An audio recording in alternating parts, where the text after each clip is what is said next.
अज तार मां बेड़ो तरियो मुझा मिठा तुझे करे। अज तार मां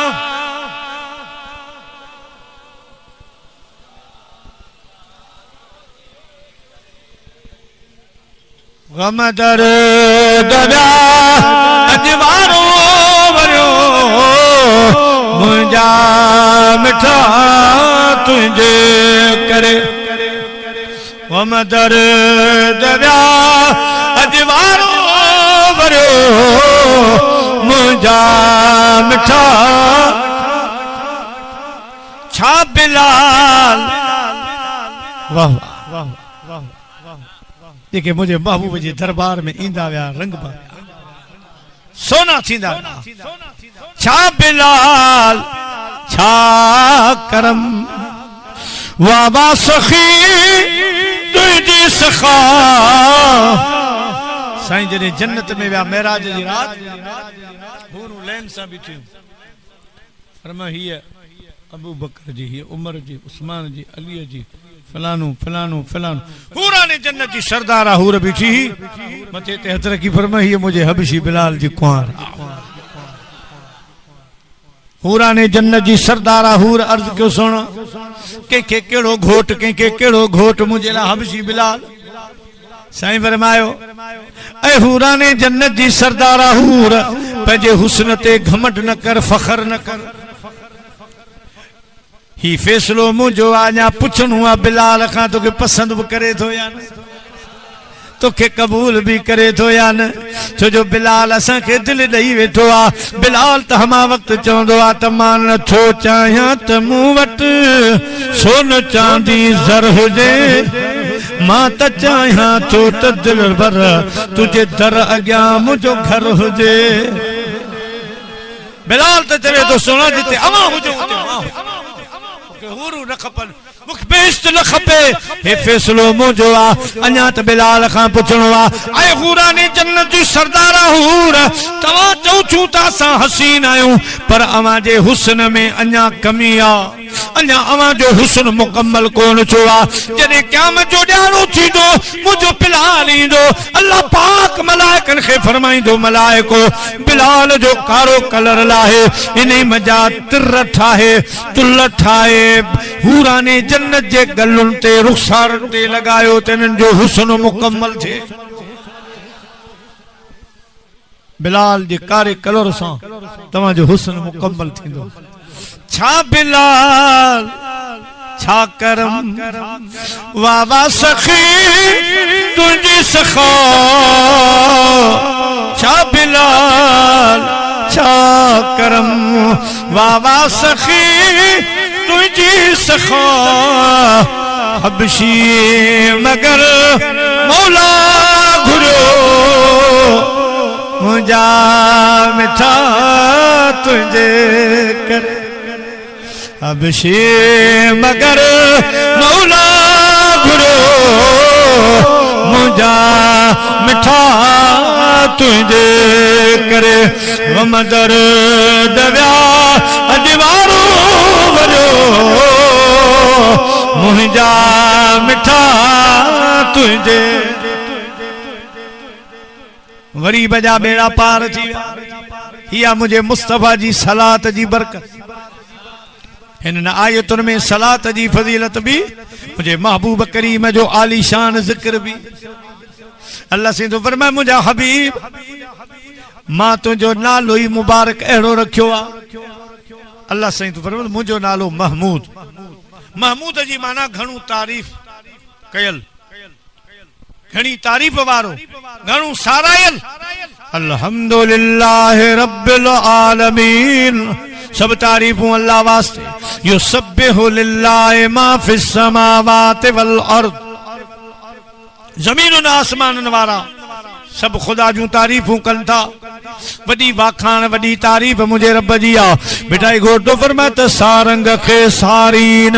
मानू मिर्ग में आरियूं अबर आसरे ताड़ा तवारीन सपूजे समूंड जूं तब न सज निहारीन पलर प्यारीन त थिए सुख संघार नुकान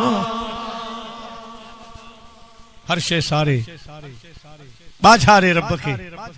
वडी तारीफ वारो रब्बा पर साईं जो रब करीम जो नालो मुबारक महमूद तारीफ जे हिसाब सां ए मदीने जे मीर जो खुदा नालो रखियो मोहम्मद सल्लल्लाहु अलैहि वसल्लम जंहिंजी नाना मोहम्मद जी माना हमदन बाद हमदन जंहिंजी तारीफ का पोइ तारीफ हुजे तारीफ खुटे ही न सो मोहम्मद मुस्तफा है यकीनन मदीने जे मीर अर्ज कयो मुझा मौला सारा तो तुझी वडी आ ए नालो तवा मुझो एड़ो रखियो आ जंहिंजी सारा खुटे ही न सोचो अल्लाह ताला जी जात बाबरकत फरमायो मुझा महबूब मुझी तारीफ मानू कन था जिन्न कन था हुरू गुलमान हर शय करे थी पर मां वरी तो महबूब करीम जो ज़ाकिर आहियां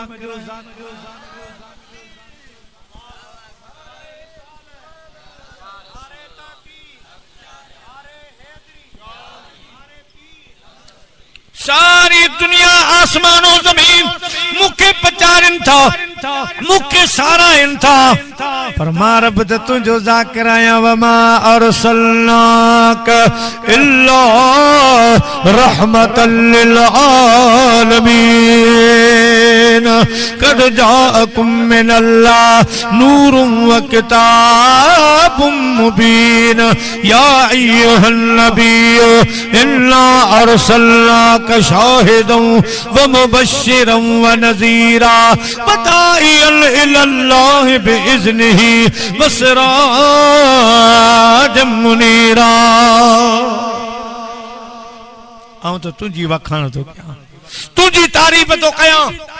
पर मुझा महबूब हिकिड़ो वक्त अहिड़ो अची वेंदो जॾहिं क़यामत क़ाइम थींदी ज़मीन आसमान वारियूं मख़लूक़ातूं सभु ख़त्म थी वेंदियूं सभु फना थी वेंदा मुंहिंजो ज़िक्र बंदि थी वेंदो अल्लाह अल्लाह चवण वारा ख़त्म थी वेंदा ला इलाहा इल्लल्लाह जा ज़िक्र करण वारा ख़त्म थी वेंदा निमाज़ूं पढ़ण वारा ख़त्म थी वेंदा सभु फना थी वेंदा जंहिं वक़्त में मुंहिंजो ज़िक्र बंदि थी वेंदो सभु फना हूंदा मगर मां रब खे बकाए मां त हय्युन क़य्यूम रब आहियां मां त क़दीम रब आया बका वारो रब आया ऐ मुझा महबूब मुझो जिक्र बंद हूंदो पर मुझो तो सा वायदो आ इन्नल्लाह व मलाइकतहू युसल्लूना अलन नबी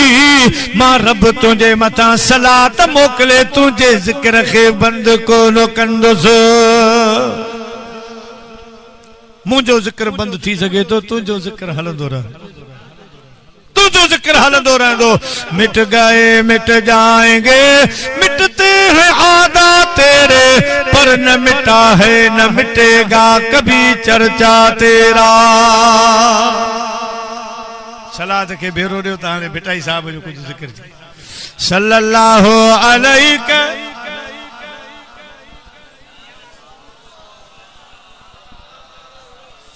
वसल्लम अलैका या तो मुझे महबूब जी सलात हर दर्द जी दवा हर मुश्किल जो हल कम से कम रोज ॾींहं जो 10 दफ़ा रात जो 10 दफ़ा पढ़ंदो बेड़ा तरी पवंदा मुश्किलातूं ई जो कोन इंशाअल्लाह रब जूं रहमतूं वसी पहुच प्यारा मुसलमान भाइरो जंहिं हस्तीअ जो उर्स मुबारक हज़रत भिटाई घोट रहमतुल्लाह अलैह सिंध जे सूफियन जो सरताज वली कामिल आलिम बा अमल जन वटि लुदनी इल्म हुयो लुदनी ख्वाजा खिदर पढ़ायो साईं केतिरो अरसो गायब हो दरिया में हो हज़रत ख्वाजा खिदर अलैहिस्सलाम जे मदरसे में पढ़िया मुझे महबूब मदनी सरदार जे बारगाह में एतिरो करीबन एतिरो वेजान असां जे लाड़ जो बुजुर्ग आहे जंहिंजो नालो आहे मोहम्मद हाशिम खट्टी रहमतुल्लाह अलैह साईं फरमायो हज़रत साईं मोहम्मद हाशिम खट्टी 1000 सलात पढ़ी पोइ सुम्हंदो। असांजे इलाके में कॾहिं कॾहिं जुमेरात जो साईं जो हुजरो खोलींदा आहिनि त मुश्क अंबर खां वधीक ख़ुशबू निकिरंदी। जे कमरे में 1000 सलात पढ़ी पोइ सुम्हंदो। प्यारा मुसलमान भाइरो साईं जो फरमाया त मां हिकु राति सुतो पियो ॼा ख्वाब थो ॾिसां। ख्वाब में छा थो ॾिसां? हिकिड़ो मैदान आहे जंहिंमें ख़ुदा जा वली गॾु थिया आहिनि, अल्लाह वारा गॾु थिया आहिनि। मां बि उतां गुज़रियुसि, पुछा कयमि सभु वली हिते छाजे लाइ गॾु थिया आहिनि? चवण लॻा मोहम्मद हाशिम मदीने जा साईं अचण वारा आहिनि, ख़िताब कंदा। ख़िताब फरमाईंदा तव्हां बि वियो, आऊं बि कुंडाए तो थी वेही रहियुसि। थोड़ी देर खां पोइ वण टिणनि जो आवाज़ ॿुधमि त जेॾां तेॾां सलात जी झूंगार थी वई आहे। अल्लाह जे महबूब जी सवारी मदीने शरीफ खां अची रही आहे। जंहिं वक़्तु मदीने जा साईं आया, सभु औलिया किराम उथी बीठा, सोने महबूब करीम जो इस्तक़बाल कयूं। हिकिड़ो तख़्त हुन तख़्त ते मदीने जा साईं जलवा फरोज़ थिया। थोड़ी देर खां बाद ॾिसां त हिकिड़ो बुज़ुर्ग आहे हिन पासे खां ज़ाहिर थियो आहे, अचे पियो, पर मुंहिंजे महबूब खे हथ मुबारक सां इशारो कयो त तव्हां एॾां न हेॾां अचो, हिन पासे अचो। पोइ मुंहिंजे हबीब करीम तख़्त जे मथूं विहारियो, पाण सां गॾु विहारियो। जेसि ताईं सोना महबूब वेठा हा तेसि ताईं मुंहिंजा प्यारा कंध खां भाकुर मुंहिंजो हबीब पायो वेठो। जॾहिं महफ़िल ख़त्म थी, मदीने जा साईं रवाना थी विया। मूं हिकिड़े बुज़ुर्ग खां पुछो अदा इहो ख़ुशि नसीब केरु हो जंहिंखे महबूबनि पंहिंजे तख़्त ते विहारियो ऐं सोना महबूब संदन कुल्ले जे मथूं बाह मुबारक रखियो, भाकुर पायो वेठा। इहो कहिड़ो बुज़ुर्ग हो? मूंखे वलियनि ॿुधायो तो कोन सुञातो, हे सिंध जे सूफ़ियुनि जो सरताज शाह अब्दुल लतीफ़ भिटाई हो।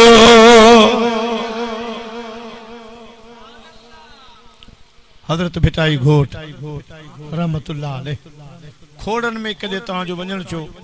जिते साईं मखदूम अब्दुल रहमान शहीद जो गुंबद आहे, हिते वेंदो त उते भिटाई साहब जी हिकिड़ी जगह ठहियल आहे जिते साईं किलो कढियो मखदूम साहब जे खोड़न जे शहर में। साईं मखदूम अब्दुल रहमान रहमतुल्लाह अलैह वॾा बुज़ुर्ग साईं जे पूरे मुकम्मल दौर में किथे बि दौल कोन वजंदो, को बि ख़ैर शरई आलो न वजंदो, वॾी शक्ति ही। भिटाई साहब भी घुमंदो फिरंदो, खोड़न में निकतो, खोड़न जे विच शहर में दंबूरो वजाए। केड़ो दंबूरो? हे दुनिया जे दंबूरन वांगर कोनो, साईं जो दंबूरो हलंदो त अल्लाहू अल्लाहू भिटाई साहब सां गॾु ज़िक्र करो। असांजे ठट्टे ज़िले जो मखदूमुल मखादिम मोहम्मद हाशिम ठटवी रहमतुल्लाह अलैह, साईं खे ख़बर पई भिटाई घोट दंबूरो थो हलाए, पाण पंहिंजे पुट सां गॾिजी आया। भिटाई साहब जी जेका असल मस्जिद हवेलिन वारी उहा किथे आहे? मटियारी में। मटियारी में जामे मस्जिद सॾबी आहे, टे हुन जा गुंबद मस्जिद शरीफ जा। 27 रमज़ान ते तक़रीबन मुंहिंजो प्रोग्राम थींदो आहे। उहा भिटाई साहब असल मस्जिद आहे। इहा सॼी मस्जिद साईं मखदूम मोहम्मद हाशिम ठटवी ठाराए ॾिनी। ठट्टे जा राजा हा, कारीगर हा, सॼो सामान ठट्टे में आयो। मुंहिंजा प्यारा दोस्तो, इन मस्जिद शरीफ जो कम हलियो, सामान साईं जो, मजदूरन मजदूरी कई। साईं शाह अब्दुल लतीफ़ भिटाई फरमायो हाणे तव्हां साईं मखदूम साहब खां मजदूरी न वठिजो। मजदूरी आऊं ॾिनसि। कहिड़ी मजदूरी ॾिनऊं? फरमायूं मुंहिंजी इन ई मस्जिद में मेहराब न रखिजो। अॼु बि तव्हां वेंदो उन मस्जिद में मेहराब न आहे, बग़ैर मेहराब जी आहे, अंदरां ॿाहिरां मेहराब न आहे।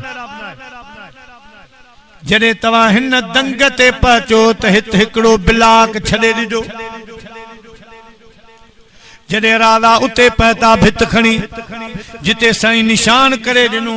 उते जडे पता हिकड़ी सिर छड्याऊं वरी बी ओसारी करे आया उन सुराख खां जे हेठ न्यारन त काबो सामू आ मटियारी में तवाफ पियो हले ढोड़ी आया चो सही वो जेका जाए तो छदाई उता त काबो पियो दिसजे साईं फरमायो इहा त तव्हांजी मजदूरी आ जने भी तवा के सिक लगे काबे जी तहत ओ वाह मुझे मालिक जो घर बैतुल्लाह दिसण सा दिल थी ठरे दिसण सा दिल थी ठरे पान दे नहीं किबलो करे वाह मुझे मालिक जो घर बैतुल्लाह आदम खां जंजी इब्तदा सोने नबी ते इंतहा सोने नबी ते इंतहा तवाफ सा थी बेड़ी तरे तवाफ सा थी बेड़ी तरे पान दिन के बिलो करे वाह मुझे मालिक जो घर बैतुल्लाह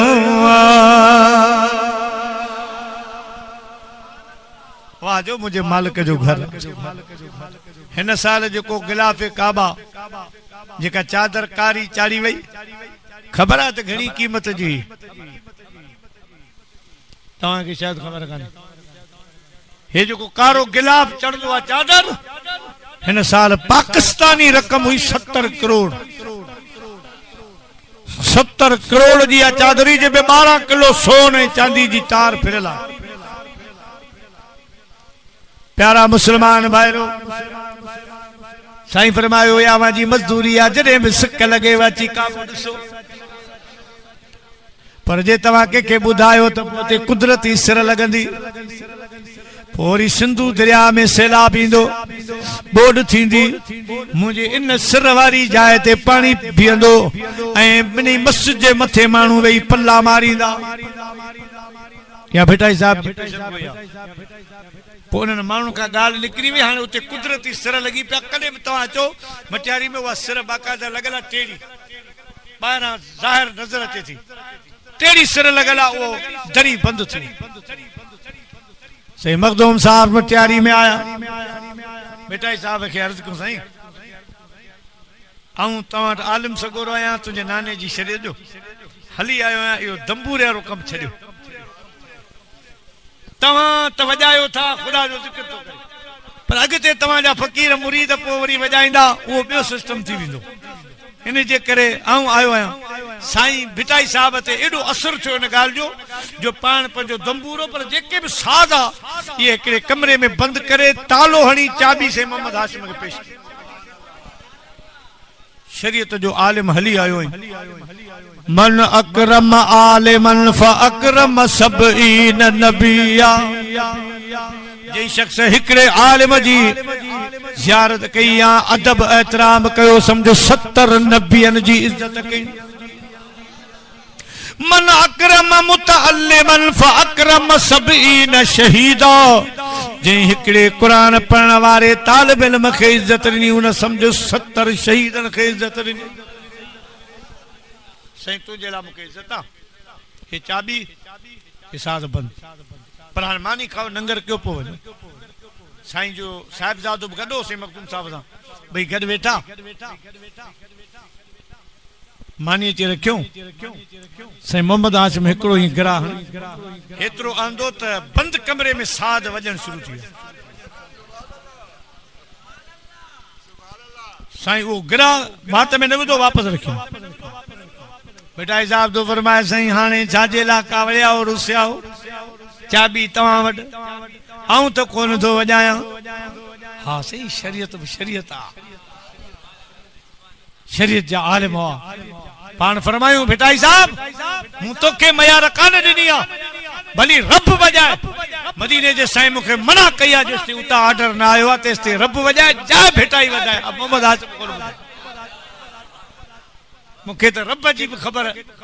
मदीने जे मीर ॾिनी मूंखे कहिड़ी ख़बर अल्लाह केरु आहे मूं अञा ताईं न ॾिठो आहे सुहिणे हबीब जी शरीयत आहे मां हुनजी हरगिज़ मुखालिफ़ हासी एॾा पाबंद आहे साईं अबुल कासिम नक्शबंदी साईं जो मुर्शिद आहे साईं मखदूम मोहम्मद हाशिम ठटवी जो साईं वज़ू पे कयो साईं अबुल कासिम साईं मोहम्मद हाशिम वज़ू पे करायो पंहिंजे मुर्शिद खे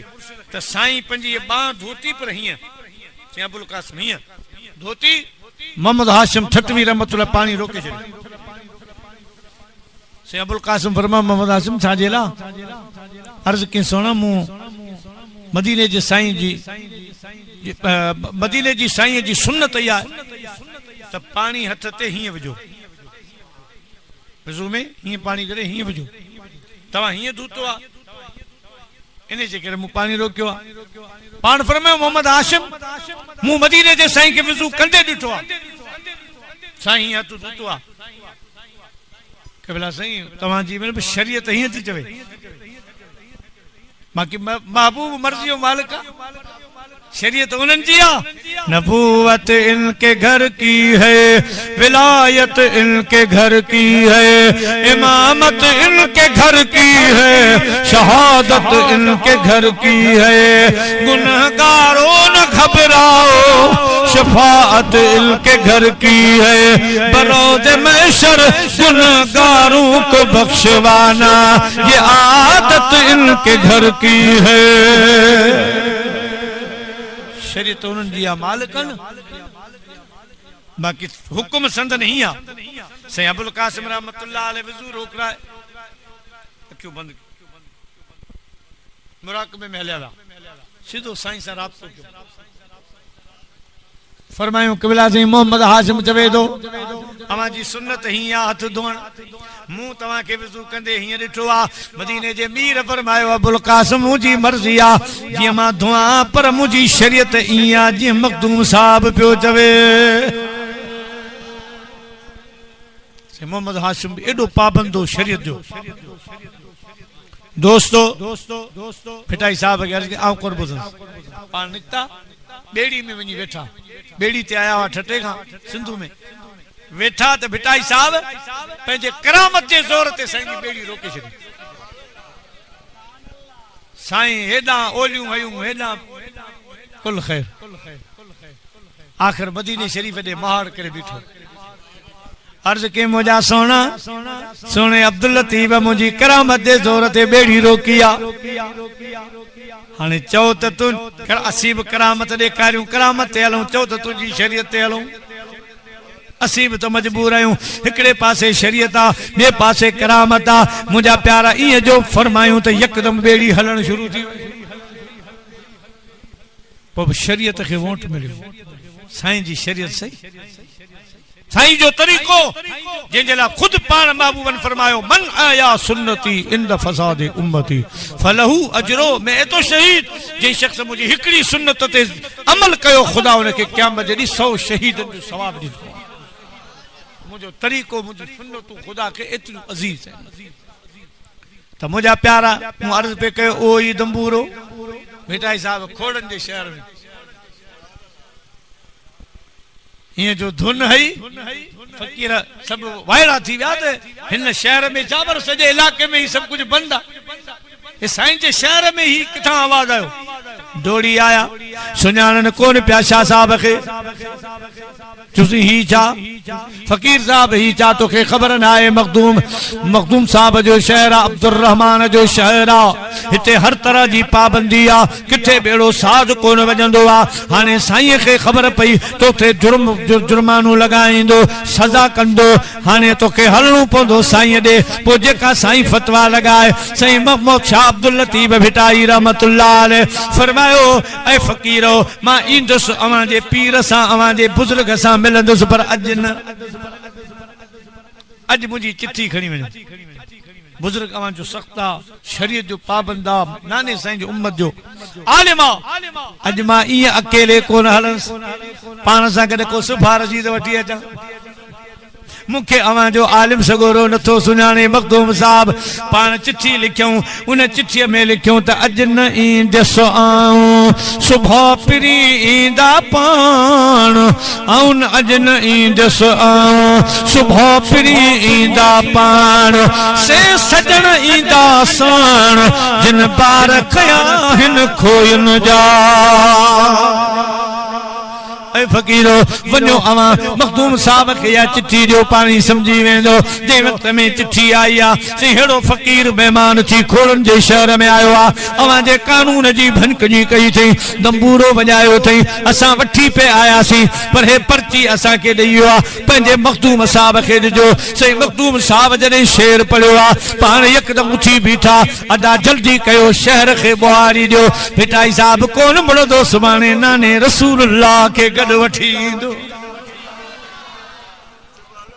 असां के परचाण जे ला पाण ईंदो साईं के वठी ईंदो जल्दी शहर में बुहारी तारो कयो जल्दी शहर के साफ कयो खुशबू लगायो मदीने जे साईं के जरूर वठी ईंदो ई छो मुझा प्यारा दोस्तो जेको साईं ॾिठो बे ॾाड़े से मखदूम साहब अचन पया रूहानियत में हजरत मदीने जा साईं गॾन साईं जो ये कुल्ले खां आटो आ पाण फरमाइंदा मखदूम साहब असां जो अब्दुल लतीफ अवां के परतो आहे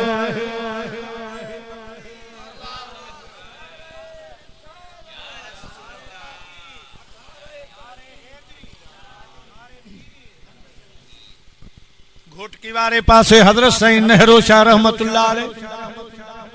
बेटा साहब आयो घोटकी साईं नेहरू शाह बादशाह मस्जिद में नमाज देला जॾहिं नमाज जो टाइम चो तो मुत्तफ़क़ा फैसलो चो तो सोनू बेटा घोट नमाज पढ़ ठीक है हाने साईं मुसल्ले ते बीठा काबे दे रुख करे अल्लाहु अकबर हिकड़ी रकात पढ़ायूं हेडा बी रकात हेडा टी हेडा चौथी हेडा मानू बाकी साईं नेहरू शाह जी पोया पतो तो भिटाई साहब अला केड़े दुनिया में रंग में आ कदे हेडा मोआ कदे हेडा मानू सब हलिया विया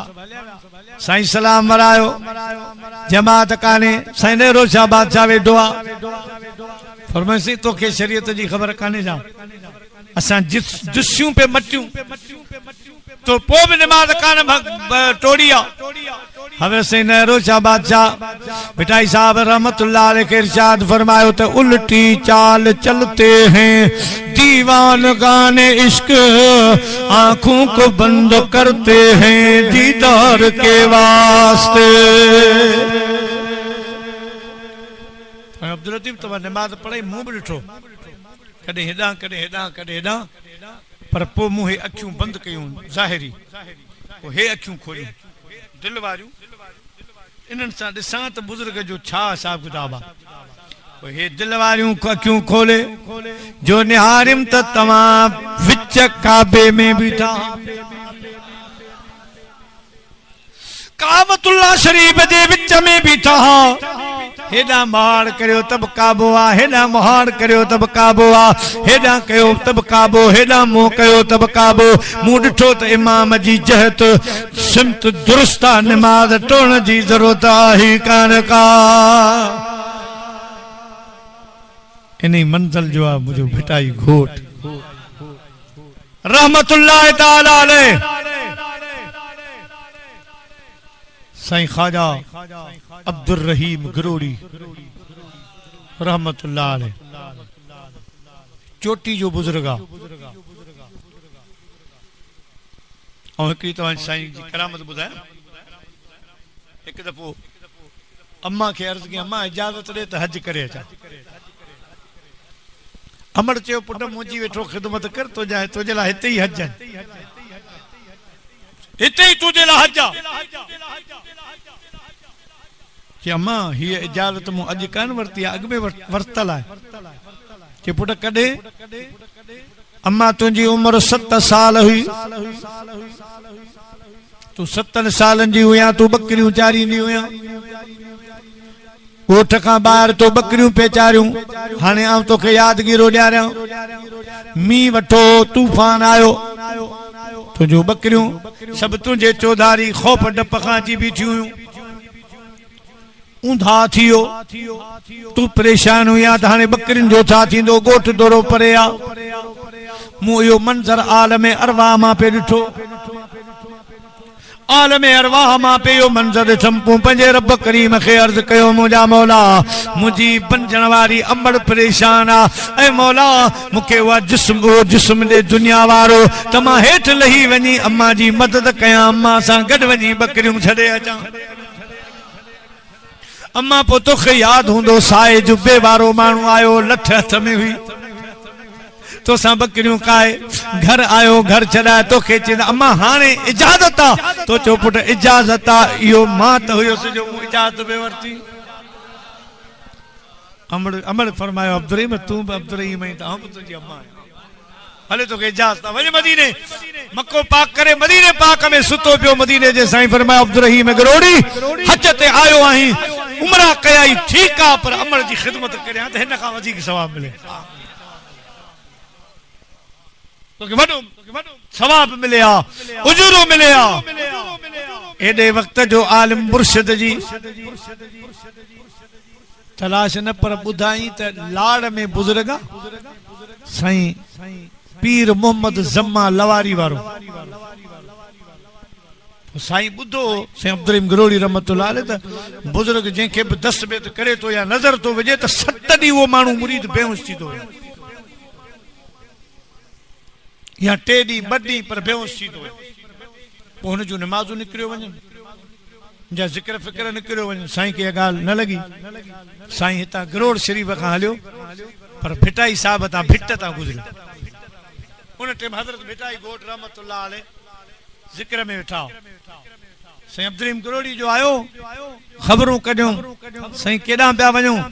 पाण फरमायूं वञा पियो हेॾां लाड़ में बुज़ुर्ग निकितो आहे पीर मोहम्मद जम्मा लवारी वारो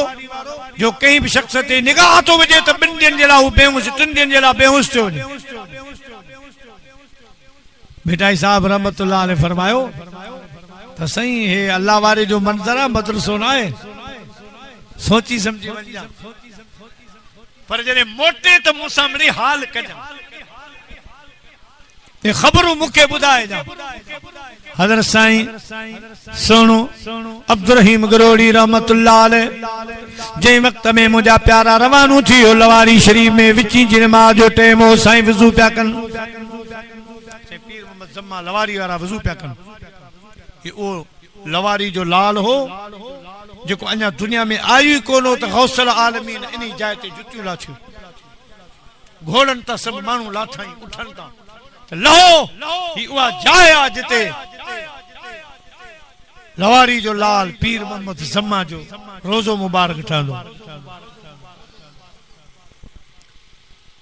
सुल्तानुल औलिया अव्वल आहे सुल्तानुल औलिया अव्वल साईं मखदूम पंहिंजो पीर मोहम्मद जम्मा लवारी शरीफ वारा मुंहिंजा आदि दोस्तो हज़रत साईं जॾहिं उते विया साईं वज़ू पे कयो किताब खणी वियो फ़कीर ॿुधायो साईं हिकिड़ो मौली साहब आयो आहे किताब खणी आयो आहे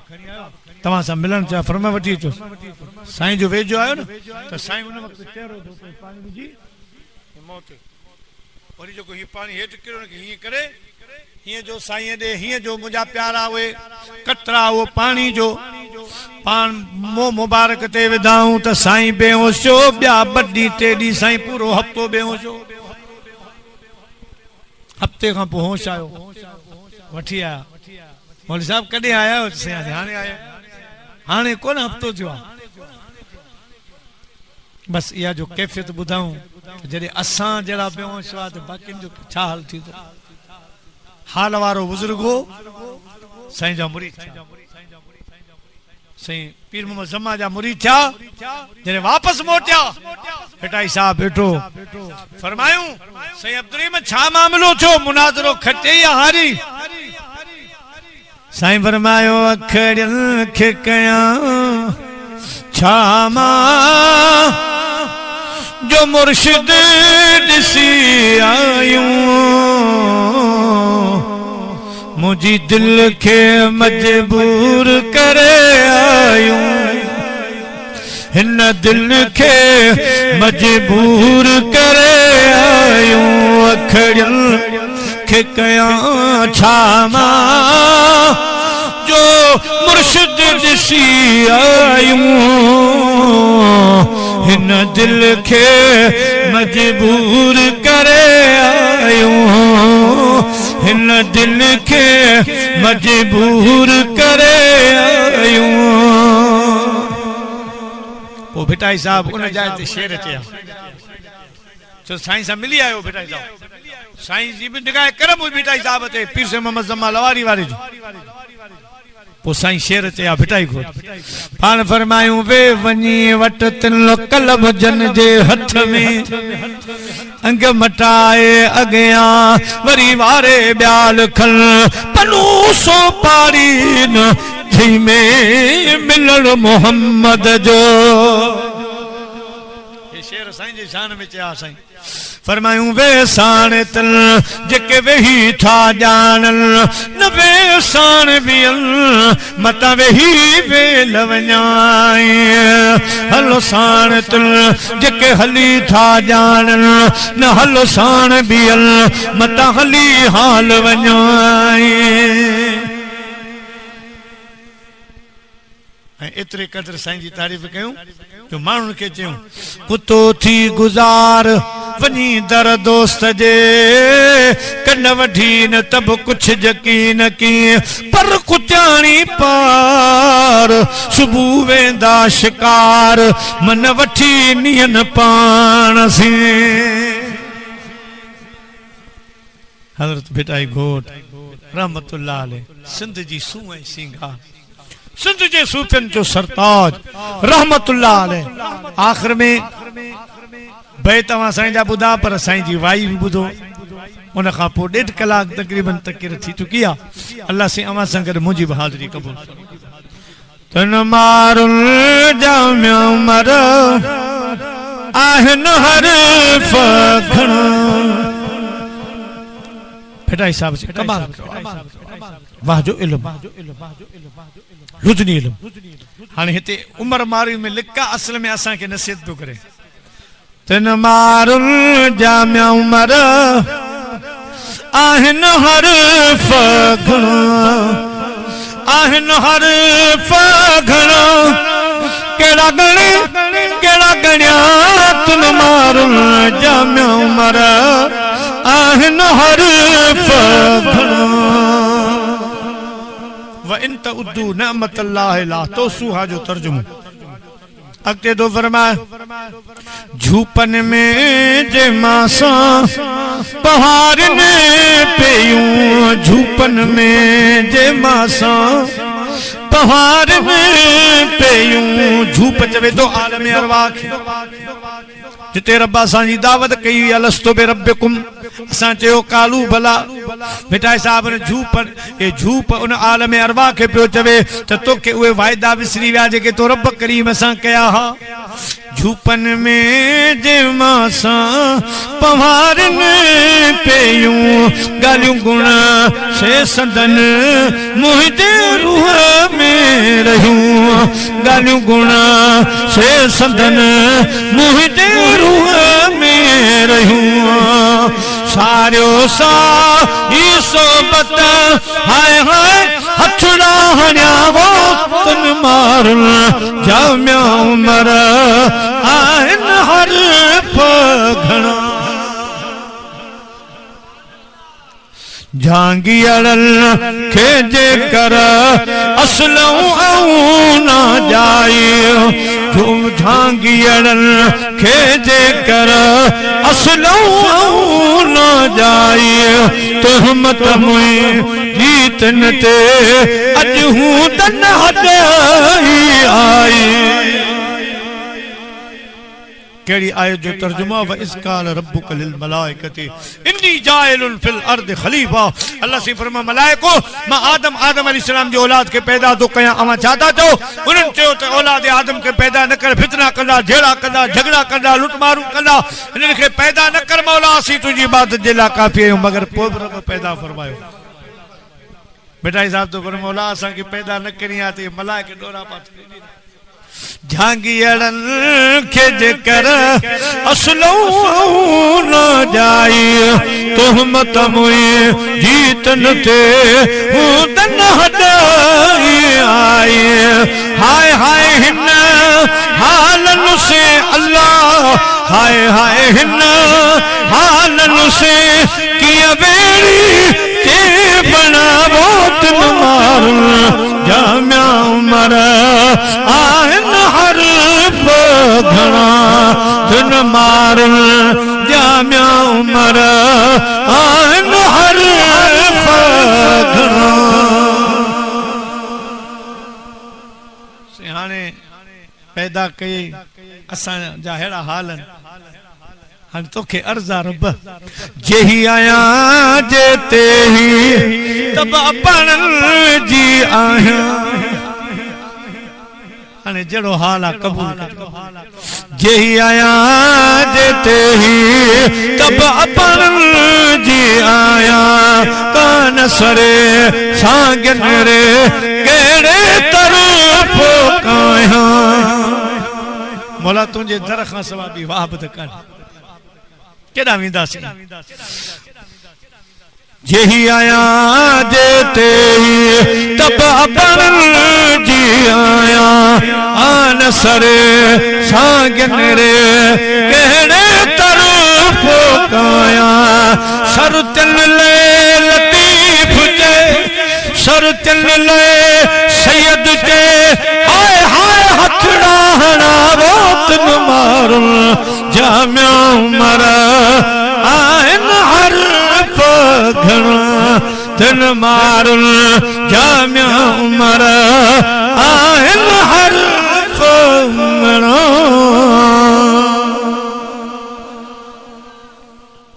वक्त आखिरिया जिंदगी मेणबत्ती वांगर गरदी पई वने अगरबत्ती वांगर खत्म थींदी पे वने